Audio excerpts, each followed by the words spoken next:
in the immortal words of Bye Bye Birdie, kids. What's wrong with these kids today? I don't know about you, but feeding my children is an impossible task. All they want is the good old pizza and hamburgers. In yet another attempt to try and find a dish that my kids would eat, I decided to turn to one of my vintage recipe books that was specific for children in 1965. I found a really cool recipe called Surprise Meatloaf. I made it for them and they loved it. In today's episode of Making It Modern, I'm going to recreate this vintage recipe, and then using that same element of surprise and adding a little Thai flair, I'm going to update the recipe for the more modern taste buds. In a bowl, mix 1 egg, 1 cup milk, a 1/4 cup dried minced onion, 1.5 teaspoons of salt, and a 1/4 teaspoon of pepper. Then you're gonna add 1 pound of ground beef and 1/2 pound of ground pork. On top of that, add 2 cups of toasted breadcrumbs. Carefully combine it using your hands, trying to use the least amount of action to get everything mixed together. The more you work it, the tougher the meat gets, which is not what you want. In a loaf pan, add about half of the meat mixture and smooth. Then place 3 to 4 hard-boiled eggs down the middle and fill up the rest of the pan with the meat mixture. When you're all done, cover the rest with 1/2 cup of ketchup. Bake at 350 for an hour and a half.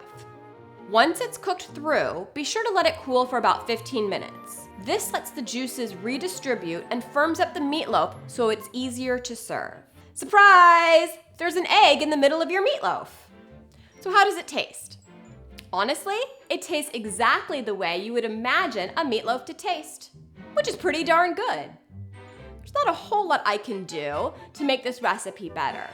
So what I'm going to do to make it modern is add an ethnic spin on the meatloaf, but keep the element of surprise by making Thai surprise meatloaf.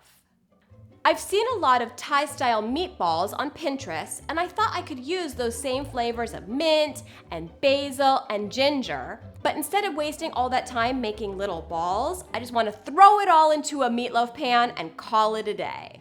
In a bowl, combine 1 egg, 1/2 cup of grated zucchini, 1/2 cup of coconut milk, 1/2 cup of breadcrumbs, 1/2 tablespoon of mint, a 1/4 cup of chopped basil, 1/4 cup of cilantro, 3 crushed garlic cloves, 2 teaspoons of grated ginger, 2 tablespoons of soy sauce, and 1/2 tablespoon of fish sauce.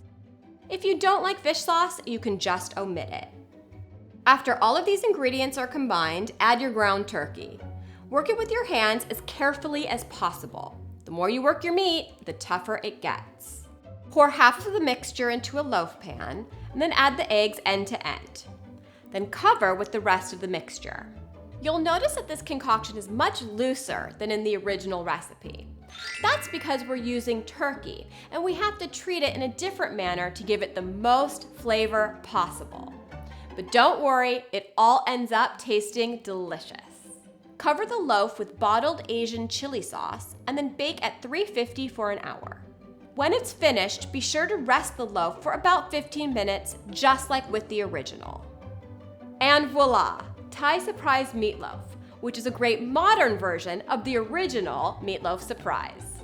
And it's something your whole family will love. For more videos like this one, be sure to subscribe to my YouTube channel. You can also find me on my blog, theglamouroushousewife.com.